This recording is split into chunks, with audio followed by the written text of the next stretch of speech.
So today I'm talking to ASCP Chief Medical Officer, Dr. Dan Milner, about the recent issue here of Clinics and Laboratory Medicine entitled Global Health and Pathology, of which Dr. Milner was the editor.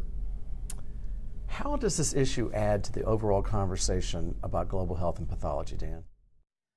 So I think the real goal of this issue was to present solutions to the world as opposed to just restating problems, which tends to be the frustrating venue things that you see. When you go to meetings, people talk about the problems of global health, the problems of global health. We wanted to get out of that and really have a dialogue about the solutions that are needed. And I think ASCP, along with a lot of our partners, are part of that solution. Our members are part of those solutions.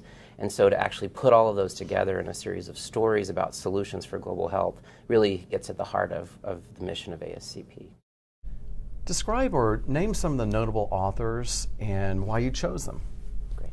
So we have a lot of authors in the book that are well known to global health.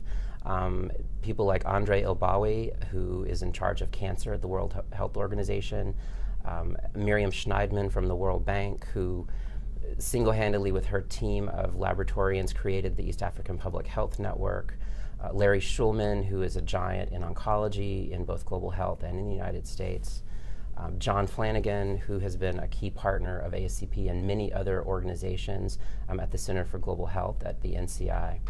But probably my favorite guest author in the edition was to have Paul Farmer from Partners in Health be involved.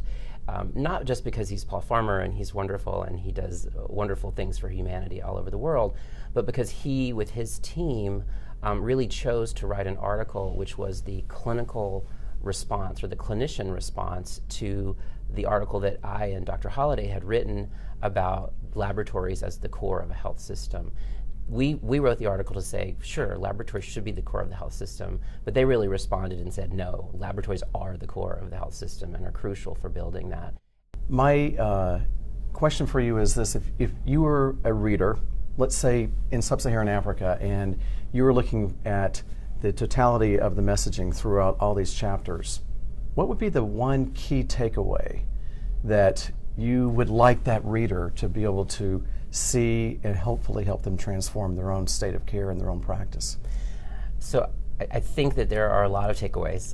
There's a lot of stuff in the issue. We burned through a lot of topics in 15 chapters, but I think if I were in Africa or in any part of the world where I felt my pathology or laboratory services were not where they needed to be, I would see this and my takeaway would be, wow, people care, people have thought about this, people realize the problems that we have, and they want to make a difference. And these are examples of people who've made a difference, and hopefully they will be inspired and say, hey, I can make a difference too. I don't need someone from another country to come in and help me do this. I could do this myself.